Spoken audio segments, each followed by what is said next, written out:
Deathwatch.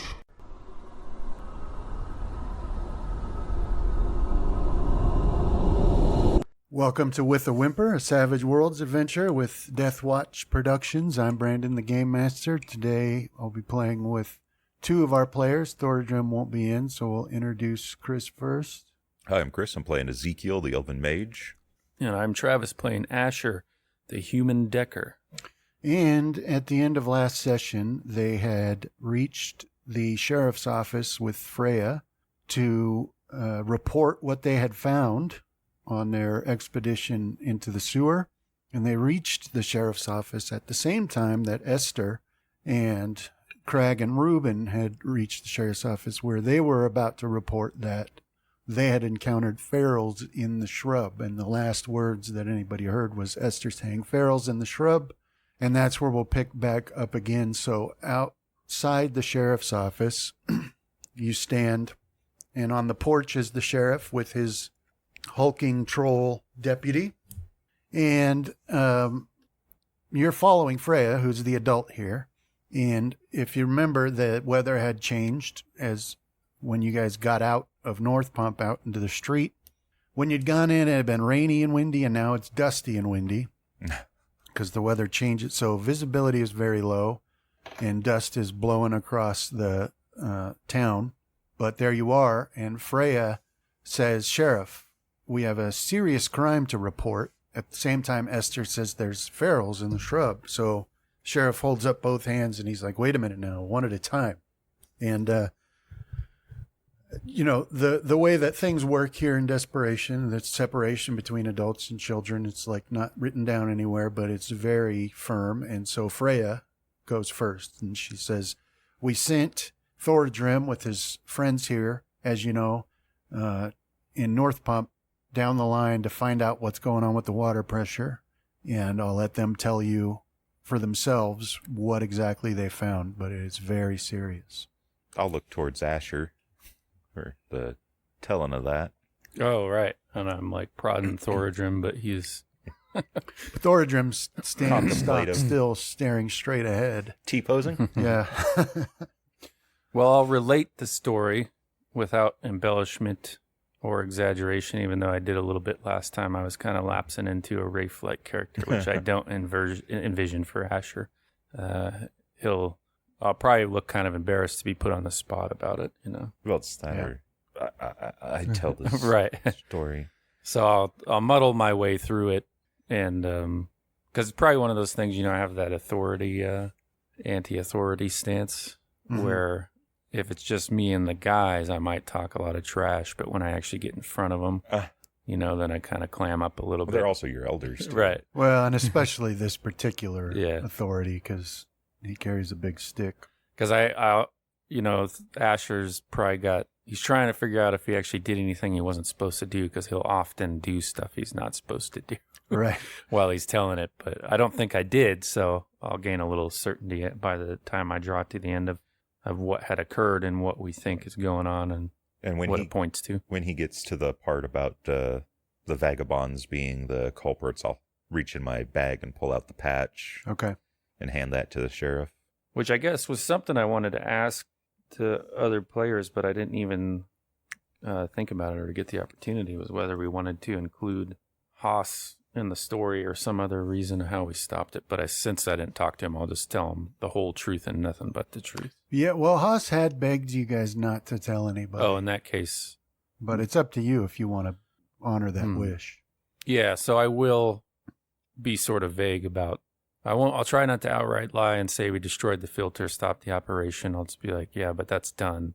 And this is what we found on our way out, you know, the tunnel. Yeah, so when you go into about the filter, that's when Thoradrim will interject, and, you know, with his expertise, he'll say, yeah, we determined it was to filter the water, you know, because it's not common knowledge, so that the water coming back is not purified. So he'll fill the sheriff in on that. But when Ezekiel, when you hand him the patch, he stares at now. Sheriff Herschel Nolasco is one of those people that we've all met in real life, where a great deal of time passes in interacting with him without him saying anything or having an expression on his face. But he looks at that patch and he stares at it for a bit, almost to the point where it gets a little uncomfortable, but everybody knows better than to interrupt his thinking. Would you say for any other man, he would be shouting and cursing? Yeah, so that is the thing about him, is like he's most nerve-wracking when he's the most quiet, Yeah. right? But he finally looks up and he says, "You boys did the right thing bringing this to me. We're gonna have to take this to the mayor. Somebody's gonna hang for this, I'll tell you that." Oh, what was his name? The is it Freya's husband? Yeah, Volfax. Yeah. Did you inform him that Volfax went on ahead, which could be a problem? That might press us for time. No, Freya will say that, though. Okay. That my husband went to check to be sure. He shouldn't be gone long. How'd these ones react to the story of sewer gators and sewer rats? You didn't see a reaction. Okay. He just listens to the story. Yeah, there's probably a part where I stop, like when I said it, and I'm like, it happened, okay? But he's all quiet, so I'm getting nervous. You do see a lot of reaction from your friends, from Yeah. Esther and Crag, especially Crag. Yeah. Ruben's eyebrow raises. It's hard to tell expressions on his face anyway, but you get reactions from them. But for the sheriff and his deputy, the troll standing there on the porch, you guys might not even be here for all he seems to notice. But he's an odd case. Nobody knows a lot about him except for not to mess with him. But then the sheriff turns over to Esther. Now, what's this you say about Farrell's? And then, so he asks her for the story. Yeah, and she would give a fairly straightforward retelling, probably with jabs at who was it? Craig. Yeah, but yeah, we were just heading on back to our respective farms, and we heard a ruckus. Tell him about how you were trying to sing one of your elf songs. No, I don't think Craig. He's loyal. He's actually, he wouldn't understand why she dislikes him, probably. Sorry. When I heard a ruckus, which I didn't, but when I heard a ruckus off to was it the north or whatever? Yeah. And we go up over a hill and we come upon a feral trying to eat or in the act of killing and eating a woman, I believe. And a wagon off further in the distance surrounded by a father and a son, I think, trying to hold their own. Unfortunately, they did not do a good enough job. But what was it? There was about, how many, 5? Yeah, 10? 5 or so. Yeah, Yeah, about that seems 5 to right. 8 of them came rushing us, and we gunned them down best we could. But unfortunately, the pilgrims or whatever they were just succumbed to the act of violence by them damn beasts. This is very serious as well. He turns and looks back at his deputy, whose name I've forgotten. That is Grum. He turns and looks back to Grum, and he says, "Grum, take Thok, check it out." And Grum tips his hat and heads inside the door that's been modified to suit his gigantic frame and disappears. You guys know that Thok is an orc deputy that works for the sheriff. And then the sheriff steps back and reaches and pokes his head in the door and says, Clara. And, he says, Esther. There's another Esther in town. This is Esther Malone, and she's like his secretary / assistant, the public face of the sheriff's office. And he says, you need to go fetch the mayor for me. And she immediately takes off. And you lose sight of her after 10 feet. That's how bad the visibility is here. But the sheriff looks at all of you and your allies and says, you all have done good service to the town. Thanks for bringing this to my attention. We'll take it from here. Sheriff, you going to posse up and go gun them all down? We might need to. You boys are about the right age, and lady. But I'll let you know. There'll be plenty of time for that later. And then, he steps back in and he says a special goodbye to Freya. We'll take care of this, and let me know if your husband doesn't come back soon. And then Freya turns to you and says, well, or to Thoradrim, basically, and says, you did a good job. Volfax will go look and see the repair work you did, but I think you might have solved the problem that we sent you down there for. So take the rest of the day. Go get into some trouble, have fun, whatever you kids do. Gotta visit we got a reverend? Someone? Preacher? Yeah, there is one. There is one in town. Yeah. We need absolution. Got a bag of bones. Oh, right. Forgot about the ghost.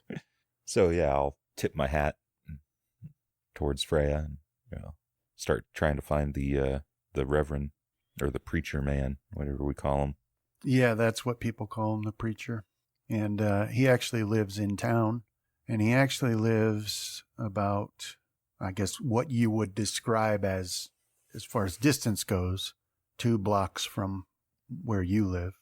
You live closer to South Pump, which is pretty close to where you are now. All right. So, in fact, I'll show you a map of town, and I'll show you where he lives and where you guys live. Instead of writing done good, I wrote done gooned. Done gooned. That's a whole different outcome to that. Done good. Well, as a hacker, I really feel like I'd be good at that. It fits you. That's what I'm going to go do. Okay, can you guys see that map I've just shared with you? Aye. So on the southern part of town, you can see the round building is South Pump, which is the same as, it's one of the pumps. And the preacher Dufresne lives right next to it. And then a few houses down is where you and your dad live, Ezekiel. Mm-hmm. And then Asher, you're up on the east side of town, right above the tracks there. Do you see it? Yeah. And then obviously Cluster Thoradrim houses. lives at North Pump now because he's apprentice there. Well, I know to avoid going home unless I'm going to get caught up in something. So I think I'll part ways with Ezekiel and Thoradrim unless Thoradrim wants to pal around. But I had a mind looking at that new cyber deck that I got. I can't tell one part from another, but it won't stop me from taking my own look at it. Wasn't Thoradrim the repair guy? Yeah. Mm-hmm. Yeah. All right. Let me get the bones from you and Thoradrim then. You should be able to make repairs. Yeah, I know I have a 6 on it. I thought he bumped one. Well, up to 8. I have a 6 on both electronics and repair. Yeah, his is mostly going to be mechanical repair, but I guess, he would be a little better at it. The problem with getting Thoradrim to fix something for you is that he does it on his own time. Yeah, no, I figure he's probably got to go apprentice. Yeah. Yeah, so I'll head to the junkyard and set it up in my little spot, take a look at it, maybe pry it open. Esther and Craig and Reuben, they they come closer to you guys and they're like, well, we're going to have to get home now. So wish us luck. Hopefully there's not more ferals out there. But they say goodbye to you and they head off. Who was talking? Was this Esther? It's always Esther. Problem is, if I walk you home, I got to come back this week by myself. She's not. It's not that. She's not like hinting that she needs help. No, she's just. It's like this is exciting times. That's that kind of thing. Like, yeah. Hopefully we don't run into more. But secretly, blood's pumping. Wouldn't be all that upset if she did. But Reuben says goodbye to you, Ezekiel. All right. Yeah, I'll tell him where I'm hidden, where he can find me if he wants to hang out. Yeah, and Craig is my good buddy. Yeah, I got to get home. Her mom's gonna. Well, you know how she is. I will. But there is do a notice. I was going to say I'm not going to bring up the fact that I think the vagabonds are probably at his farm. Come on, where are you? There you are. There you go. Yeah, you do notice that something's weighing heavily on his mind, and you know him because he's you're his best friend. Despite the way that you guys met, he's very intelligent, very thoughtful, and you can see that he's working something in those gears up there. But Yeah, so it'll be kind of a... Like the way that, like the kind of conversations you guys have had, any bad thing somebody could say about his mom, he'd have no hard time believing. Mm-hmm. Right. He's in a weird situation. He's like supremely loyal to his mom because it's his mom, but he recognizes that like his family's no good. Yeah. Right. Yeah. And they don't align with his morals at all. Right. Yeah. And I don't think Ezekiel's the type of guy that would, like be real out front. I think there'd be just kind of like in my goodbye, there'd be the underlying, like, take care of yourself type of thing. Yeah. Hope you don't get caught up when the sheriff forms a posse to raid your house. But he's not the type that would like say that, Yeah. Like, take care of yourself. Okay. Yeah. So then they leave. Crag and Reuben leading their horse, packed with their stuff, and Esther on her horse, with their hat pulled low for the dust, and they pull up their kerchiefs over their noses and mouths and then disappear into the swirling sands. So, Asher, you're going where? Do I have any duties that I'm expected to? No, your chores were done for the day. That's why your dad allowed you to go. Okay. With Thoradrim. So yeah, I think you said Crag was like on the second group because I got him. He's like my good friend. Yep. What do we do for like hanging out for fun type stuff? Well, when you guys are not working, you guys spend a lot of time going through the junkyard looking for cool stuff because he wants to find materials to make guns and. Yeah. Okay. Well, I'll say like if you're free tomorrow, why don't you meet me at the junkyard? I got something cool to show you that he doesn't care about probably because it's that cyber deck. But I'll be like, check this out. Yeah. Okay.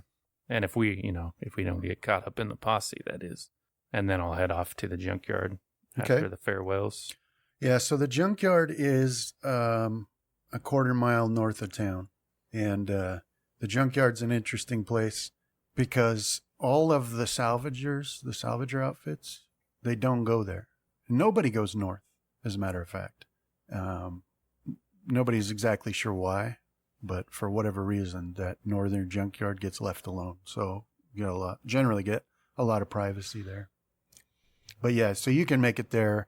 It doesn't take very long, even though, it is low visibility. Yeah, because of this. All right. But when you get there, it's pretty expansive, and it's obviously it's from before the apocalypse, and whatever they did here seemed to revolve around smashing vehicles and then stacking them on top of each other. So you've got towers, which leads to like a warren of, so you're actually protected and from I the imagine dust. I have like a little nook in there somewhere. Yeah. Or I got like a table. Yep.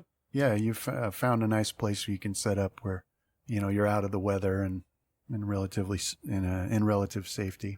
Yeah, I'll get there, get my tools out of my bag, and see what we got. Okay. And then Ezekiel, you're going to go see Preacher Dufresne? Mm-hmm. All right. All right. So you make it to his house. Basically, you just go around a corner there, and it's right next to, in the shadow of South Pump. South Pump is another one of those tall, round buildings like the other ones. And so his abode has been fashioned out of scrap material nestled right up against the eastern side of it. And you can go there and knock on the door, and he'll come answer it. And he steps to the door. Preacher Dufresne is an older man. He walks with a very noticeable limp. He's missing his left arm below the elbow. And the other identifying feature is that he's got like the most hair. He's got the biggest head of hair. It's not like long, like it goes, it's just huge, right? Mm-hmm. Like he got zapped by lightning. And he steps to the door. It's like an afro, but to the extreme. But he steps to the door and he's like, "Oh, hello. Ezekiel, was it?" Yeah. That's a good name, Ezekiel. I think it's from the book. At least I've heard it said. the think Pa said the same. Well, what can I do for you? Got some bones that need to be laid to rest. Oh, whose bones are these? Not your pa. I'll shrug. Found them in the sewers beneath North Pump. Well, dear God, boy, why didn't you just leave them? Couldn't. She was calling out. Well, what? She was calling out. I'll just look at him, like dare him. You heard her talk to you? You heard me. No stutter. Yeah. You heard me. I didn't stutter. Yeah, I won't be disrespectful to him, but I'll nod. Yeah. When he hears that, his like demeanor change. He gets serious. He's like, "Oh, well, you've come to the right place. If the dead are speaking to us, that means they aren't at rest proper. You know, you can tell by looking at me, son. I'm not much good at digging. You're gonna have to put in the labor. Need you for the word." Okay. Well, come on in. Follow me. We'll go out back. And he leads you through his... This smells of a trap. Yeah, I'll follow. He leads you through his house, which is basically a straight line to the back door. And you go out there, and he's got like the most pathetic attempt at a garden. But then behind that, outside of town, you can see where people generally... who have bothered with the burial thing. That's where they've made the little graveyard back there. And it's got like a rusted wrought iron fence around it. And so it's got the little wooden or metal gravestones marking where people have been buried. And he takes you back there to the corner. He's like, well, here's the next plot here. We're going to have to get a hole dug. And he's like, why don't you lay those bones out on the ground and I'll say some prayers to Jesus, man, over them. All right. Yeah. I'll lay her out, try to get some semblance of about what the corpse would have actually, been arranged appropriately, I guess. Skull in the right place. Okay. That way you don't enter the afterlife with like legs up near your head or something. All right. You lay those bones out and he pulls out, he's got a little pamphlet where he's written what he thinks is verses from the book, right? And just like Shakespeare. No, a horse. It's like it's stuff that you would say sounds like it if you wanted to serve God but had no idea. So it's the Jesus man protects us and shelters us and embraces us when we die and things like that. So I'd also figure maybe a little bit more like green pastures, perfect world type of stuff that isn't this. Yeah. Yeah. If you remember when I had described the Jesus man religion that's pretty popular, at least in your guys' area of the world, is that it's very different from most of the cults that form up because it's not focused on like doom or judgment. It's focused mostly on the sense that there is an afterlife where all of our cares, a water pump that doesn't go down it's and only has clean water. Yeah, and dark soil. The lion only has one head and lays down with the lamb that only has 4 legs. So he starts saying his little prayers over that while you work on digging a hole. Now, you're digging. Mm-hmm. Let's do athletics. All right. It's, in real life, digging is hard. Mm-hmm. If anybody tells you it's not, they're a liar and they've never dug. But it's not so bad here. You're not running into a lot of rocks. The ground is pretty soft. It's desert. So, you got the ease of the shovel cutting through and then the problem of more dirt just falling in where you just dug, but because there's nothing to clump it together, but you're digging just fine. And then you can hear behind you, Dufresne is saying his prayers over these bones. And then you hear a voice right next to you. It says, it's not going to work, though I appreciate the sentiment. I'll look over.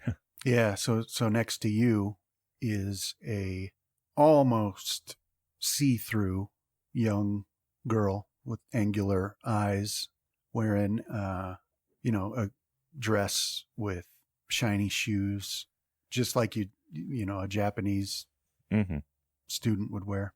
You gauge that she's probably, in her early teens. Okay. You gauge that was her age. But you can kind of see through her, and she's not standing on the ground. She's sort of floating there.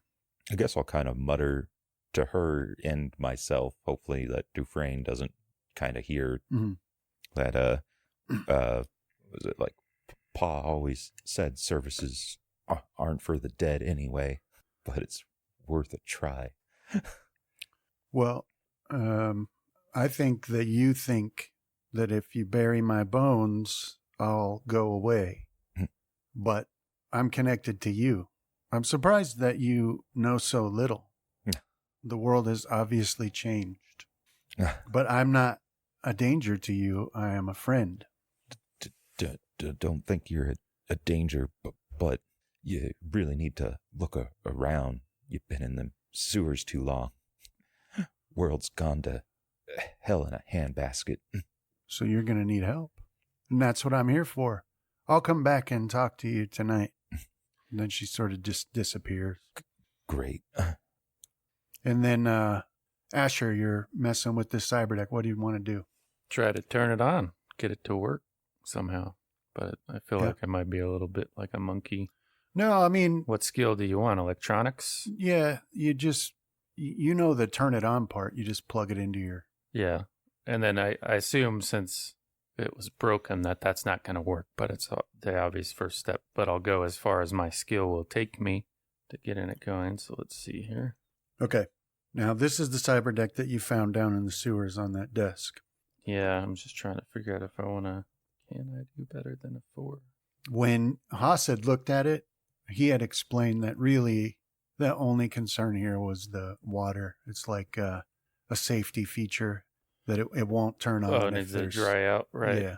Okay. But so maybe, because I forgot that little detail, maybe I'll shift into more of like taking it apart in the ways that I can without damaging anything to see how much water got in and maybe leave it in a little bit better condition to air out. Yeah, that's what we'll say was that roll there. So you managed to find how to take it apart and take a look at it. And you can see that there is still a little bit of moisture. But as far as you can tell by looking at it, once that moisture's gone, everything else seems to be in working order. Okay. I mean, everything else seems to intuitively be where it ought to be and is not visibly damaged. Well, once I get there, I'll put it aside. Hopefully I got a space that I can keep dust and whatnot off it and just let it be for now. Okay.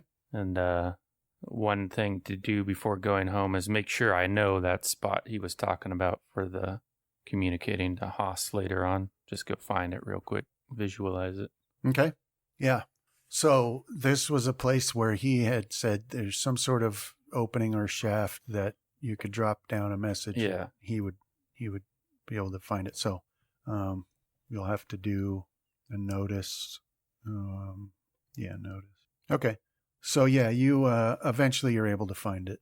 It takes you a while, but you do find the spot that he was talking about. Okay. Then I'll head home, grab something to eat. What time of day about are we at? It's getting on towards late afternoon now. Yeah. But then put a notice into the tower for me. Okay. So you find that place that Haas was talking about where you could send the message, and you're like, all right, now I know where it is. It's time to go home. I'll get some food. And so you start to leave the junkyard.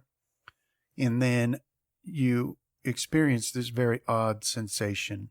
Like you hear a very loud ping sound, but you know it wasn't physical. Like you hear it in your head and you feel a tickle on like the back left side of your head. Do I get like a direction of this non-physical sound, or is it just ever present? Well, that you feel it back here. Right. So like naturally you find yourself turning in that direction. Yeah, well, I am a puppet to my curiosity, so I will go. So now that you've heard it, so to speak, it keeps happening with regularity. Like every 2 seconds. Like ping. It's my ping. Cortex bomb getting ready to go off. Yeah. Hell But you're getting a direction from it, and you follow in that direction. And from time to time, you actually feel like you're getting like a flash in your vision of like symbols or something snaking through the air in the direction you're going, but not enough to be confident that it's not your imagination playing tricks on you. But you keep hearing this, and you move through the junkyard, and you're moving in a northeasterly direction inside this junkyard, getting deeper and deeper into it where you haven't explored so much before. But finally, as you move, about 10 minutes go by as you're making your way through these warrens, and sometimes you got to backtrack, and sometimes you got to climb over some stuff. But then it becomes clear that ping is getting louder as you get closer to it. You intuitively understand that you're getting closer to it. And then until eventually you do reach this spot in the junkyard where you're standing on basically bare ground in a 3 foot by 3 foot square, right? Where there's not any junk piled, and it's coming from directly below you, this ping. You also are able to discover while you're standing there that you can control if you hear that or not. It's sort of like an ability that you suddenly, okay, I can ignore that completely if I want. Okay. I won't, though. Yeah. But there you are on this little tiny patch of bare ground, surrounded by metallic junk of every sort and kind. Can I narrow it any further, or did you say it seems to be coming from the ground? It does seem to be coming from the ground. Oh. Well, I don't think I have anything like a shovel, but I'll look around at these metallic objects and see if anything will work as an impromptu spade and start digging into the earth. Okay. Got your machete too. That's true. Yeah, it's no trouble to find something that will help you dig. You find like an old hubcap that you can start scooping the ground away. And you only go down 2 feet before you strike something hard. And as you keep working at it, moving the dirt around, you find that you're looking at a round hatch. Mm. And there's a keypad on it, a lot like the kind that were controlling the doors down in the sewer. So like the hackable ones? Yeah, I mean, there is a place to plug in an interface with it. Does it look like it's getting power? Yeah, so you touch that keypad and it does light up. Okay. Yeah. But this is something you've never seen before. Nobody's ever mentioned this before. Right. Doesn't seem like anybody knows it was here. Well, I'm torn between showing like Crag and some of the other guys and cracking the seal then or doing it now. But you got to do it now, right? Right, Because you now. could open the door. Yeah, it could and be nothing's nothing. in there. It could be like a whole thing. Hey guys, you got to see this. It's just a Plus, septic tank or something. You like could that. also try to crack the door in front of all your friends and like fail, and like Right. dump shot causes you to piss yourself. Yep. You're gonna get made fun of for the rest You of your got to life. do it now. Yeah. Well, yeah, I'll plug into it. Try to hack that sucker open. Okay. Benny, if I can. Mm-hmm. Jeez. Benny. Yep. Burn them all up. There you go. There you Yes, go. keep going. Yes. There you go. All right. So you plug into that thing and you sort of go limp, and now you find yourself in cyberspace, and essentially you're standing in front of a massive vault door.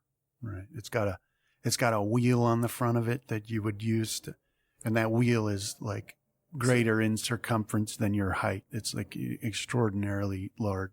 Right? Definitely a different architecture than Yeah. the It's other one. not. Am I aware of that, like being a thing? Because it seems like I've only interacted with a few This is bits of software, basically. right. Yeah. Yeah. So like we know that it takes on whatever form the programmer, but you Right. don't know that. You're like, okay, this is strange. But like you step forward to try to move that wheel, this roll here represents you finally being able to even grasp it, right? So you grab a hold of it and you go to turn it, but it doesn't budge. And you can see that there is like a panel to the side of it, like a data panel. And it comes to life as soon as you touch that wheel, like it powers up.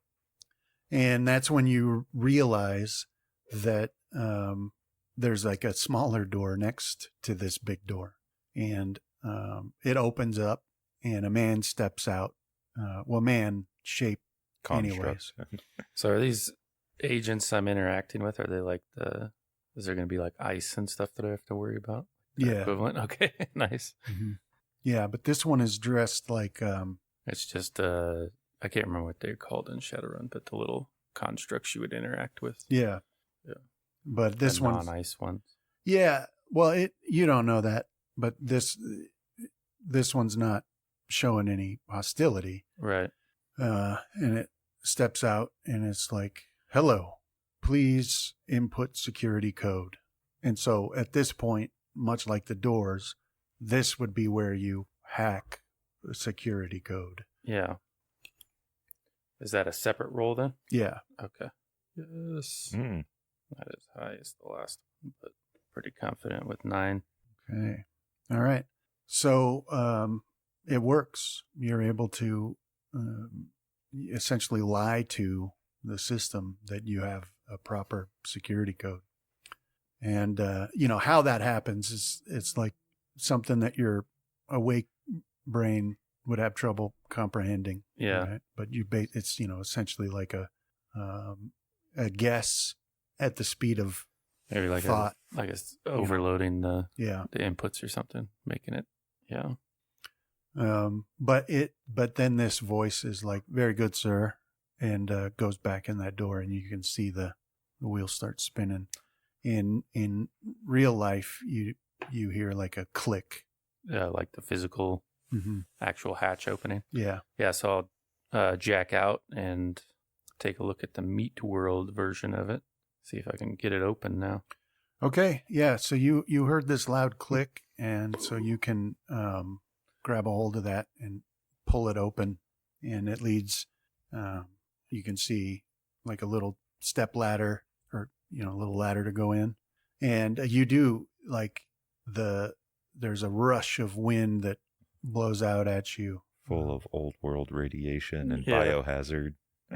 I'll give it a beat after I'll open it, and I'll spend a good amount of time sniffing around because I reckon folks living in the remains of an old world would be cautious about new empty or enclosed spaces they go into.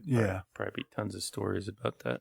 So I'll take like the equivalent of a Asher smoke break, whatever he does, and then I'll stick my nose over the opening and see what I smell.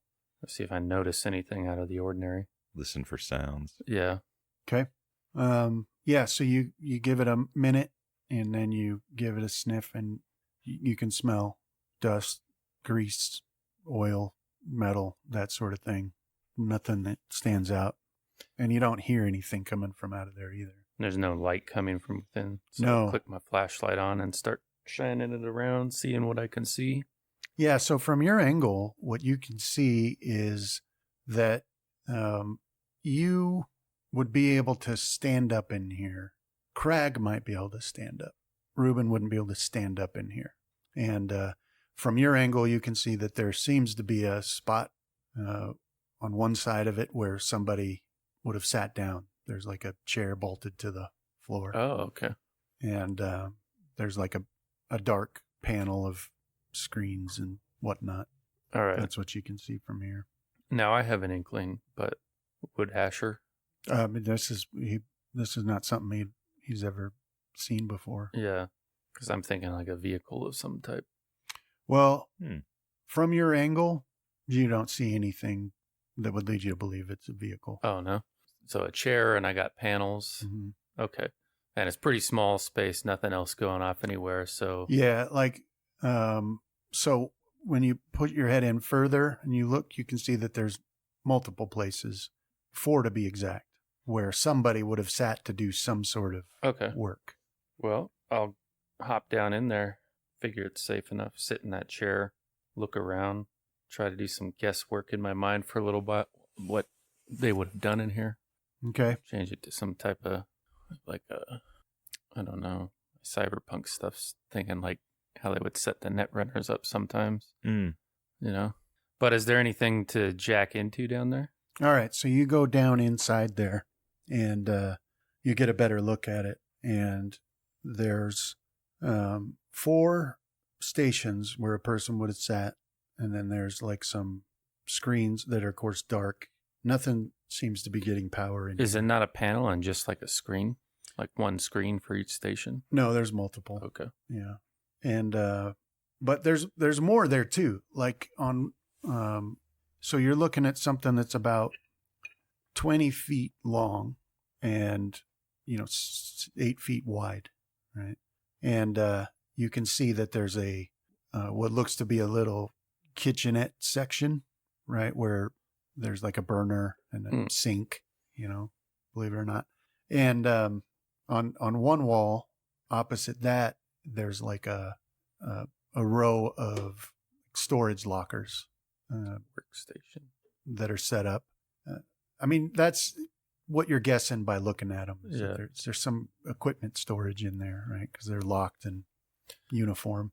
And then on the Is this like a physical lock or more keypad type stuff? Just from what you're seeing right now, it looks like it's a physical lock. You're not seeing any keypads right now, but nothing down here is showing any signs of being powered either. Okay. Well, I got a feeling I found something. I just don't know what yet. So I think I'll spend the rest of my time before going home covering this area back up, obscuring it as best I can, and making either a mental note or a physical mark. Make sure you got all the cookies passed so that way you're remembered. Right. And pop back out and go home. Okay. Yeah. So you're looking at this little place you found. I should say there's these stations, one of which, when you're looking at, is clearly a sort of like technicians sort of station. Is like this would be where things are repaired. You can see a lot of like tools that you don't recognize, but you can deduce that some of them would be perfect for repairing electronics. Right. You've got like some spools of wires and stuff that are there. That's what one of the stations seems to be for. The rest you can't deduce by just looking at them what the purpose is. But there's lots of stories of people having made bunkers to ride out the whatever disaster it was that made the world as it is now. Well, they didn't get in it in time. Right. That or 2 feet underground isn't enough for the fallout. Yeah. Well, that's the other thing I forgot to mention. It's like tilted, so it's not like somebody purposely. Yeah, more like buried. Yeah. Yeah. Well, I'll have if I get together with Craig, I'll show him it and we can spitball ideas. Although talking to Craig's like talking to myself. But and then I'll go home and check in. All right. So then Ezekiel, finally you've got the hole deep enough, and Dufresne has said his prayers, and it's time to inter the bones there. Is there anything else you wanted to do? You haven't seen her again. Yeah. And I know that we got like a locket and her journal, or I think it's her journal. I'm not sure what it is. Yeah. I think I'll hold on to the journal, but I'll put the locket with her bones. Okay. Yeah, the one that was like a puzzle. Yeah, we can dig it up later if she needs it. Okay. All right. So, yeah, you go ahead and put those in there, and Dufresne says his last words there, and he's like, well. Fill the hole in. Yeah, it's time to fill it in. Yeah, I'll say my, amen and start filling in the hole. I like having a rule for digging because that can simulate a teenager's response to hard work, possibly. Yeah. Mm-hmm. You're like, ah. Okay. All right. So, yeah, you fill in that hole and do a notice in the tower for me. Okay. So, what then from there? Dufresne says, "You've done the right thing, young man. Hopefully this lets the poor soul rest finally. We'll never know who she was or what happened to her, but everybody deserves final rest. It's a good thing you've done." I'll nod and I'll kind of wave and head on back to my house, I guess. Okay. All right. A bit disheartened. Yeah. Well, in the sandstorm, with the visibility being what it is, you can't either of you see, more than 10 or 15 feet ahead of you. But while you're making your ways back to your homes, you hear a sound you've never heard before. Very close and extremely loud, and it makes the dust even worse around you. But it's this extremely loud thump, thump, thump, thump, thump, thump, up in the air, right? Completely, perfectly rhythmic, thump, thump, thump, thump, thump. And it's like, if not for the dust, you swear it's maybe 20 feet above you. You can't see, but both of you hear it. Ezekiel, as you're moving down the road to your house, you start hearing it as you enter back through Dufresne's house. Mm-hmm. Then you start hearing it. And it sounds like it had come from the south. And then, Asher, you hear it pass over you as you're walking back from the junkyard. And it sounds like it had come from the north and passes over you going south. And so both of you witness pretty much the same scene when you return to your respective houses. We'll start with Asher. By the time you get back to your house, you can tell something is wrong. You've got a big family, although none of them blood, but they're all outside crying and terrified by something. And as you approach, Cassandra, your little sister, runs towards you as if hell itself is right on her heels. She throws herself into your arms. She's just bawling. Like you can't even understand any words. She's trying to say something, but she's crying as hard as a person ought to be able to. I'll soothe her and just ask, "Calm down, kid. I can't understand what you're saying. Take a breath." And I don't, I'm casting about looking for some other indication of what has happened. So let me see. Let me get you here. Yeah. Okay. So you've got Cassandra sobbing into your arms, and your dad's wife, Claudia, and her children that she brought into it. They're all crying. Claudia is obviously distraught, and you can see, looking past her at the house, that the front door doesn't exist anymore. It's like been ripped of it, free from its hinges. And you can see enough inside that somebody's made a hell of a mess with inside the house as well. And you can see there's this odd depression in the ground outside the house, on the east side of the house, which is the side you guys have your front door on. There's this odd depression in the ground that hasn't been blown away yet by the wind. And it looks like two parallel indentations in the dirt, like 20 feet long each. And Claudia says, "Some men came and they took your father. They had some sort of explosive that blew up, opened the door. I know they shot your father at least a couple of times. They had a flying machine. They dragged him into it, and then they flew off." Yeah, I'll probably be stumbling over a few different questions, like who, what, that sort of thing. Yeah, but the problem is she's hoping you have more information because you've known your dad longer. So she's like, has he ever talked about anybody looking for him or that would do something like this? Not that I remember from my character introduction. Right? Yeah, he hasn't. No, he's never mentioned anything that would explain this to you. Yeah. Ezekiel, when you get out onto the street, you're heading home. The visibility's terrible, so you can't see your house. On a clear day, you'd be able to. but you're walking down the pathway there, and you had heard that sound, and then you'd heard it like take off to the north and get quieter as it went. And you don't have a frame of reference for this. Nobody's ever seen anything flying like this. So it's just a really loud sound to you. But when you get to your house, not very many people live in this section, so it's generally pretty quiet. There's blood all over the ground out in front of your house. And the front door and a good portion of the wall it was attached to simply doesn't exist anymore. You can see holes in your house, like bullet holes all through the front of it. And that's it. That's what you can see as you finally, your house finally comes into view through the dust. All right.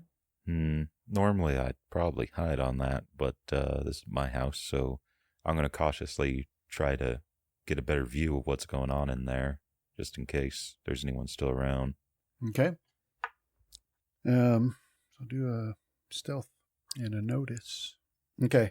So you are trying to quietly get, up in to where you can look in the house, but the damage that's been done to the porch is not immediately visible, and so you put your weight on it, and it and your foot goes through it, and it makes a loud noise, loud enough that if there were anybody in the house, they would have heard it, even over the wind. But nobody reacts to it because there's no one in there. And as you look in the house, you can see that a gunfight took place here, and that there's a lot of blood in different parts of the front room, which tells you that whoever came here, your dad got off plenty of shots of his own.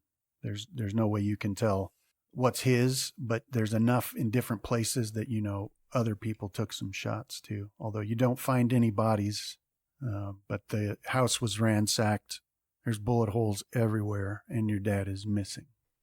Do I find it odd that, other than the thumping sound from overhead, that there wasn't sounds of gunfight? Yeah. Yeah, you would think that even with the wind and the distance, that if there had been gunfire, you should have heard it. So you're clearly seeing evidence of gunfire, but you didn't hear any gunfire, which is strange. Yeah, I'm at a loss. I wouldn't quite know what to do, I think. I guess and there doesn't seem to be anyone panicking outside because we're a poor part of town. Yeah, well, there's still people, and now by this time they're like outside looking around, wondering what that sound was. I guess I'll turn to them. Like, what happened here? So the closest person is like, some men came in a flying machine. There was a big explosion that knocked in the door. They ran in there.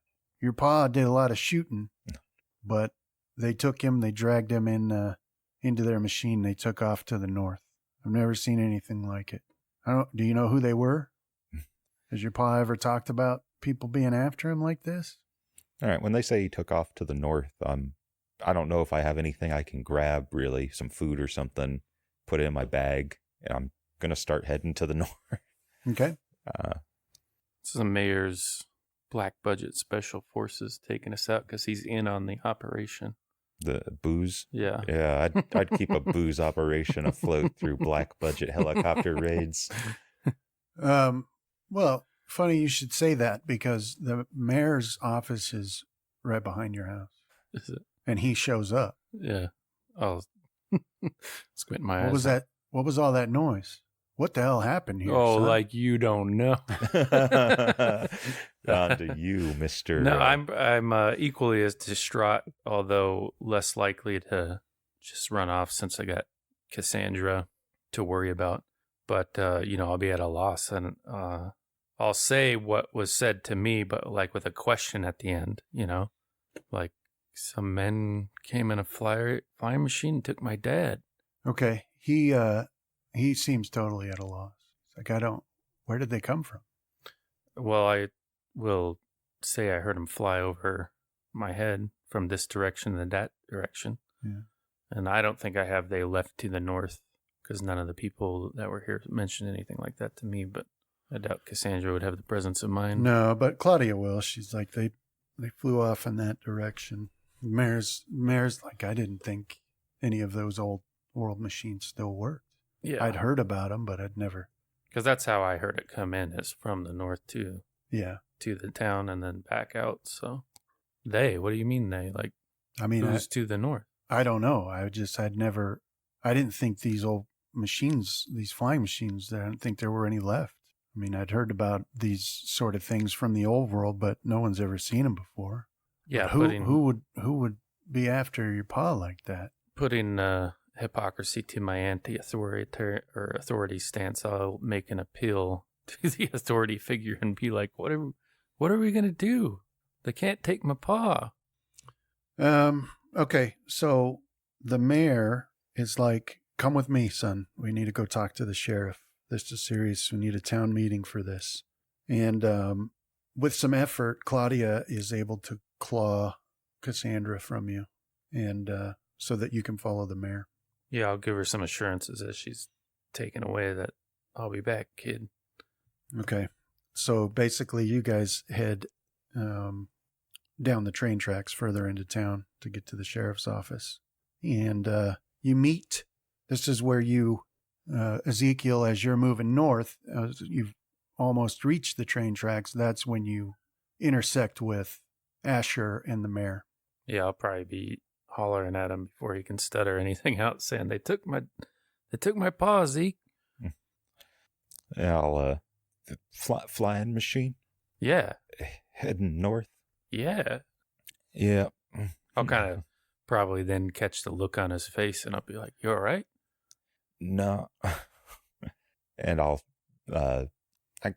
I'm fixing to give chase.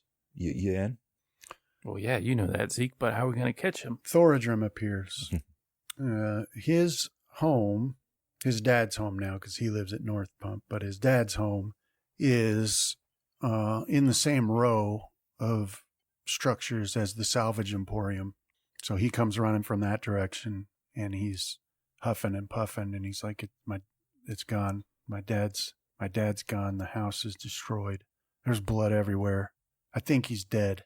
And the mayor is like, hold on, son. We're going to get to the bottom of this. But we need to talk to the sheriff. Well, the sheriff already is on his way because he heard all the noise too. And so you basically have this impromptu meeting in the center of, just about the perfect geographical center of town. And the sheriff's like, okay, one at a time. Tell me what happened. And so he's getting like the stories from each of you. And he looks to the mayor and he's like, does this make any sense to you? And the mayor's like, well, I didn't think any of these old world machines still worked.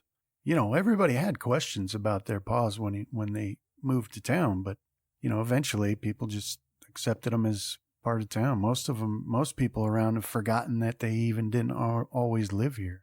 But clearly something from their life before has caught up to them. But we need to determine who took them and why. And if they have these flying machines, what's to stop them from coming back and taking more of us? And then the sheriff, he's like, okay, well, it's best not to go off half-cocked. We need to have a town meeting and discuss this, determine what we're going to do, what we can do. I'll look at Zeke's face and look back at the sheriff and be like, pardon, Sheriff, you have that meeting, but I think we're heading north. And I'll give a meaningful look at Thoradrim. Son, what's north? The way they went. Where did they go? We'll find out when we get there. Do you know how far Sheriff. those things can fly? No. How fast? No, but anybody we encounter is likely to have heard it. If you encounter anybody at all. Well, there's a reason nobody goes north.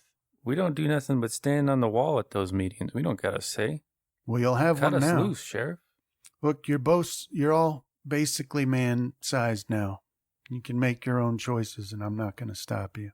But I urge you, let's take a beat on this. Let's see what we can learn, see what we can figure out, and go from there.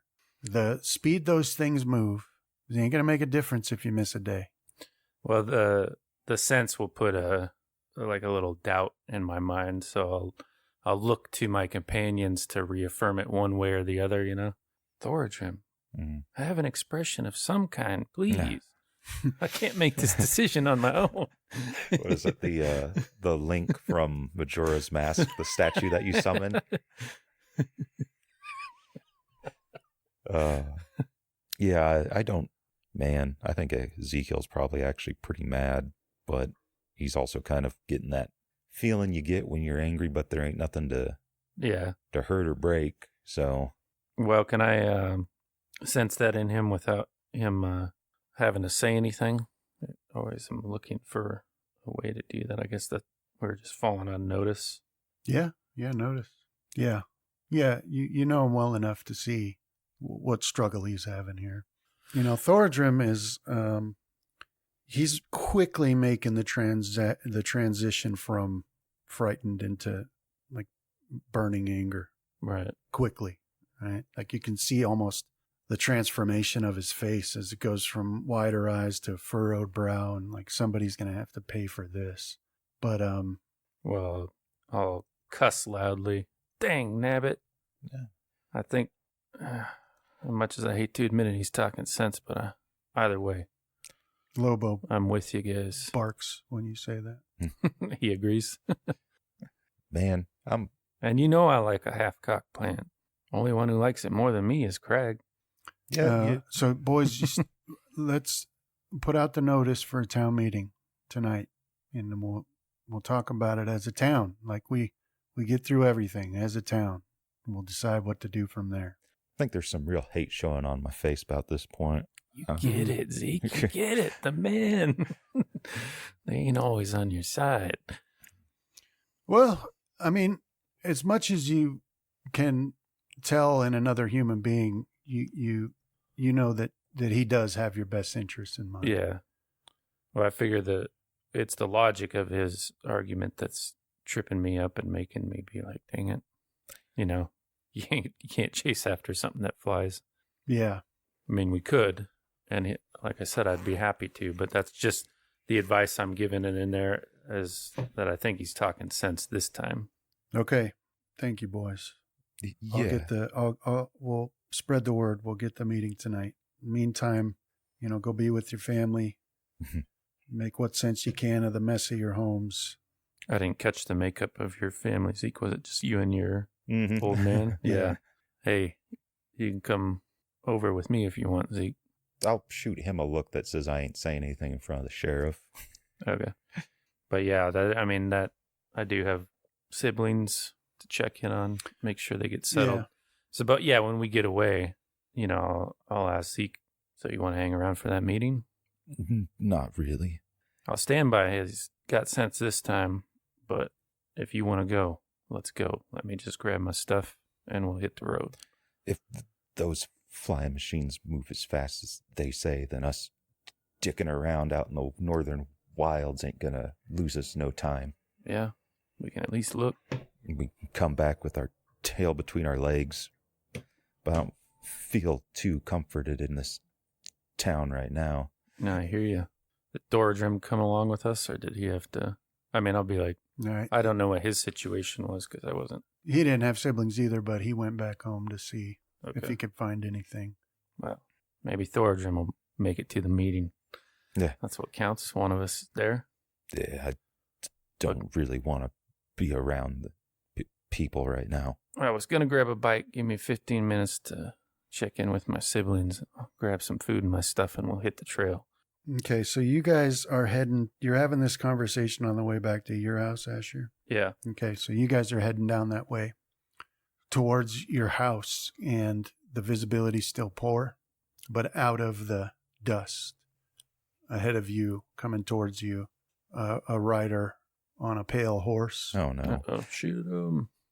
This is a man whose silhouette comes into view through the dust, and his horse is walking along at a stately pace. And as he comes more into view, you are able to start seeing some features. It's a long, dark leather duster, the big, wide-brimmed hat on a horse that looks to be of the best breeding. You can see the evidence of a rifle on his saddle. And then as he gets to within 15 feet from you, you see that this is in fact not a he, but a woman. Although tall enough to be a man, she you can see now as she gets closer that her long hair's tied up behind her in a loose ponytail. And her face is the face that only a mother could love. Mm. But it's not what draws your attention. What draws your attention is the shiny, polished silver star on the front of her duster. And you recognize right away that this is a ranger. She's one of them rangers. Mm. Yeah, So have we seen them in our own personal life, or this Yep. is just her? Okay. one or two's been through town. Yeah. Yeah. Probably always cause for. Craig actually spent a lot of time pestering one with that book that he found. Yeah. And that's when that ranger had explained that's, it's something to do with land of the free. And, Oh, okay. but rangers are kind of an odd organization, if you can call it that, because they're wandering gunslingers who serve the law. And nobody knows What the specifics the law of is. this law, who passed it, who agreed to it, why the Rangers believe they have the authority to enforce it. None of that is clear. What is clear is that they enforce this law wherever they may be, and they have zero consideration for any local laws that contradict the law. As far as people know, and in the stories that are told, they're made up of every race. There's even some mutant rangers apparently out there. Diverse and varied as the population at large, but they all wear the same uniform, armored dusters, cowboy hats, quality, rugged clothing that would have been stylish in the American Old West, or serviceable in the American Old West. They can and do use any weapon, but their primary weapon are large single-action revolvers, the Remington New Army model, generally. They're legendary for their skill in combat, but that's who you see approaching you as she gets closer. You can see she's got like a cigarello. She tips her hat at you and continues on into town. Yeah. Asher will be too gobsmacked to say anything with the high emotion and then the appearance of these rare figures. I'll just kind of watch her go on. Yeah, I'll kind of last second give a tip of my hat, kind of like Asher. I'll be kind of like gobsmacked, I guess. But what do you think she's on about? Well, I could only guess. Could be something to do with what we heard. Yeah. I don't know. Like, what's the, from our character's point of view, what do we know? I mean, we know that they have a ill-defined law, but what kinds of things have we seen them or heard of them enforcing? Well, as far as that goes, it's not anything objectionable. Like you've seen, this would be the third ranger you've seen in your life. 2 others have wandered through town. In both of those cases before, they have come to town with prisoners. And the way that they do things, at least they have done things in your town, like they went to the mayor and they said, "This is my prisoner and he's done this and this." And then the mayor said, "Well, that's hanging offense." And so then the town has carried out the hanging at the behest of the ranger. And it's always stuff that generally you would consider appropriate to hang someone for. Raping and murdering. Yeah. and thieving. Yeah. Yep, basically. This one doesn't have a prisoner, but they come Maybe and on go the trail. as they please. So On the trail is something, I reckon. If it's the same thing we're after, we'll meet up again, though, But other than that, I am curious, and it does pull at my little curious soul. But I'll carry on with my heading to the home. okay. When you get home, Claudia has got her boys working, trying to clean up the mess a bit. Cassandra has fallen asleep, as most children do in traumatic events. So she's curled up on like a little sofa, but the rest of them are doing their best to sort of clean the house up. Okay. Well, I'll spend some time checking in with them all, making sure they're okay. Probably while I'm getting into the dry goods, grabbing a few things. I'm sure it will, cause Claudia to be like, "Well, what are you doing?" Right? Yeah. Because it looks like I'm packing up. Yeah. So she's like, what's going on? What did the mayor say? He's having a meeting soon. Tonight, Zeke and I are going to go find Dad. His dad, too, I guess. And Thordrim. Where will you go look? North. Big world. I know. At least stay for the meeting. Maybe we'll be back for the meeting. And they said it's going to be tonight? Yeah. What? Well, I'll pitch my voice low, like for her. And I'll be like, I think we need to do this for a little while, Ma. And I think I'm old enough. You can't say one way or the other on it. I wouldn't. She's still like teary. She's like, I wouldn't. But I wouldn't tell you what to do. I'm pretty been out of shape about it, but I think Zeke is more so. So maybe we walk it out of him a little bit. Honestly, walk it out of me too. And I promise I won't do the kinds of things I normally do. On account, you got to keep Zeke in line. Right. Okay, do a notice. Okay. In the tower. Always. Is that default? Okay. I just want to know to spend my pennies or not. I want to notice. If it doesn't roll a second time. Spend it. Yeah.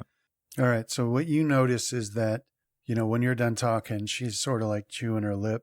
Like you notice that she's like, there's something she is wanting to say, but she's fighting herself about it. Well, that is a curiosity, as I'll say. Is there anything you know about Dad that caused this to happen? Or about Zeke's dad? Or Thordrim's dad? She says, I don't know anything about them.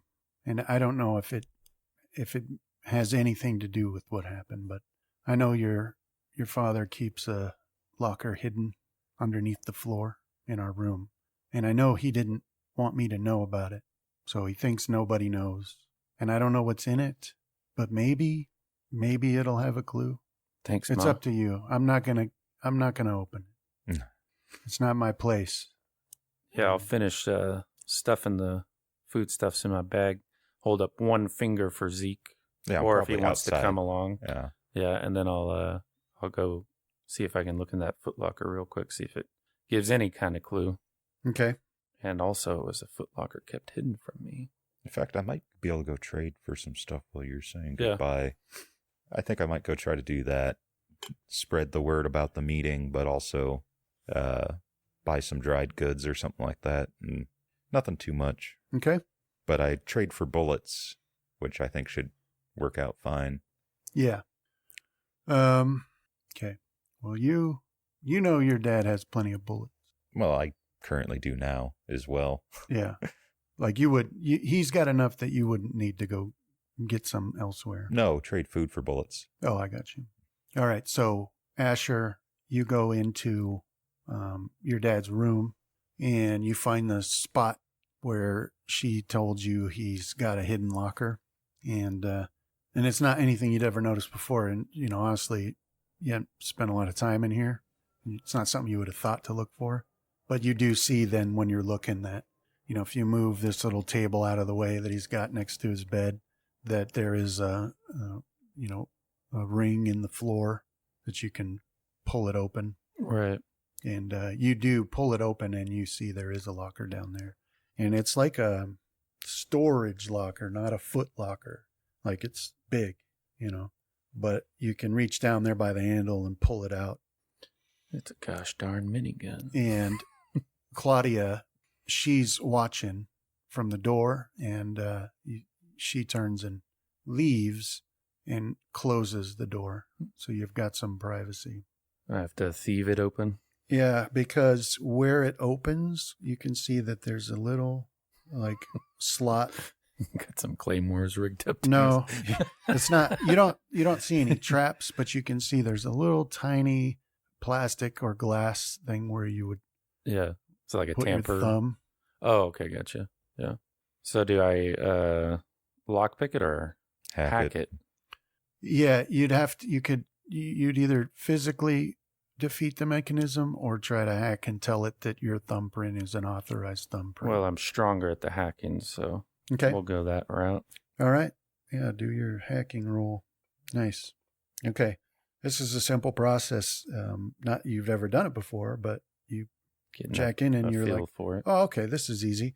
I'll just tell it that my thumbprint is on file. Is on file and authorized. Right. And you do that, and then you put your thumb on there. You can see a little flashing light, and then you hear a little beep, and the lock releases.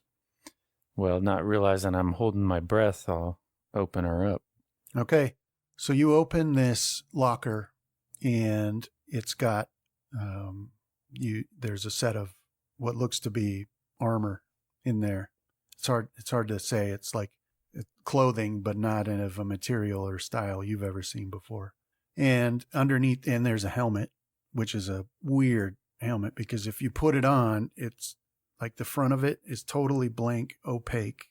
It would look like right, like I wouldn't be able to see out of it. You wouldn't be able to see through it. And underneath that is a rifle with a couple of magazines. Old world rifle. Yep. And then there is a little box in there, little cardboard box, and inside that you find various, like a journal, well, written pages, this or that, all in the old world language that you don't read. But there is a picture you find, like an actual physical picture, and it's got your dad. You can spot him, although he was so young. Right. But he's wearing that armor like what's in this box. And he's next to a group, like there's like 7 or 8 of them, but you instantly recognize 2 other men in there, Ezekiel and Thoradrim's fathers. And they're clearly a military outfit because they're all wearing the same stuff. Well, I will, wonder over it all a lot. I think I'll start stuffing everything that I can into my backpack, like the armor, and then at least the clothing part of it, the helmet, I'll probably have to just carry, and I'll grab that rifle and the rounds for it. I'll leave the journal and the photo here for now. Well, no, I'll take the photo, and then I'll try to head out. I'll try to smooth my manner with Claudia over and be like, sorry for talking that way, Ma. I'll owe you extra chores when I get back, but I really think this is the best way to go about it, foolish as it might seem. And then I'll just set a little keepsake, maybe that Cass is always like fidgeting with, something of mine, like a little kid always likes something, as just a way of saying, I'll be back Okay. to pick it up, and then I'll head out. Okay. And then were you going back to your house at all, Ezekiel? No, I think I got everything I wanted from my house. I was just... When I meet up with him, the first thing I'm going to show him is that picture and what I found, You found a whole Foot Locker. And I'll be like, what's the odds, your dad? You ever see anything like this at your house? Ain't looked. Yeah, same. But I think we got a reason why they got hit. Yeah, but I'm ready if you are. Yeah. Okay, so where are you guys going? North. Yeah. Are you going to get Thoradrim? We can, if that makes it easier. I just didn't know what his situation was like in game, if that's something I might consider. Yeah. But I'll pose the question, or maybe Zeke will. I'll grab him up. I'll nod to him because his dad's here too. If he's willing to come along, it wouldn't be that much time. So, yeah, we can go get Thoradrim, and so that way my basic plan, depending on which way they went, was what was it? Esther and them left long before the helicopter attack. Mm-hmm.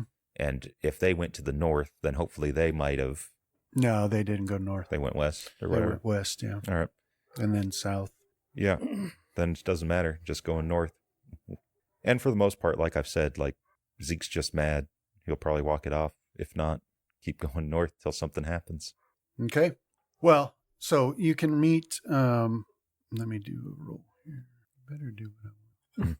Okay.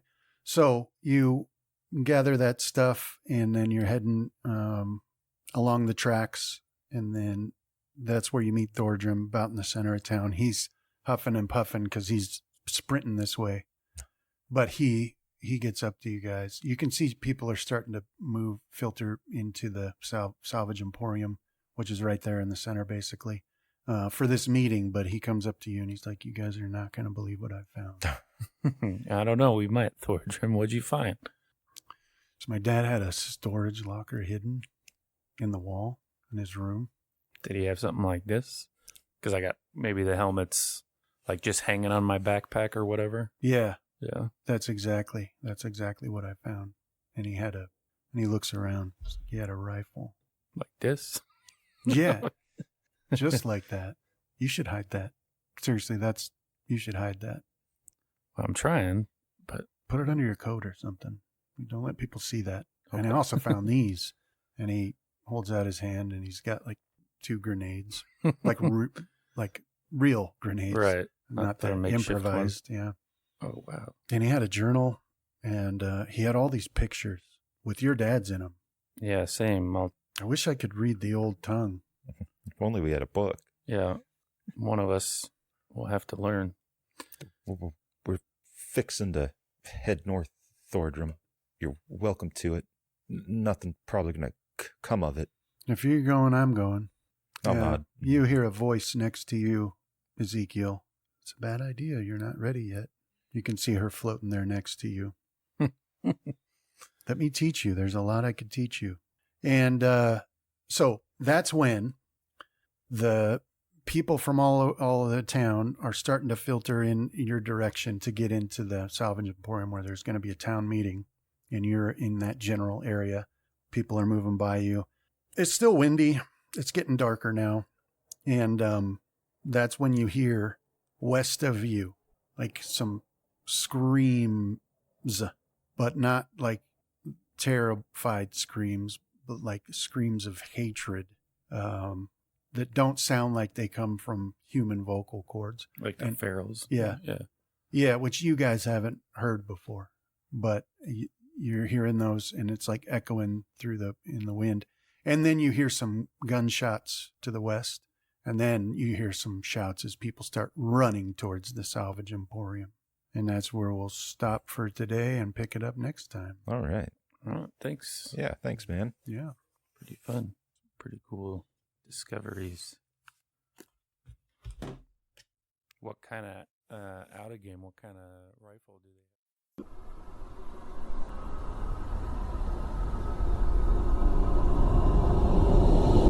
This has been a Deathwatch production. Thank you for listening.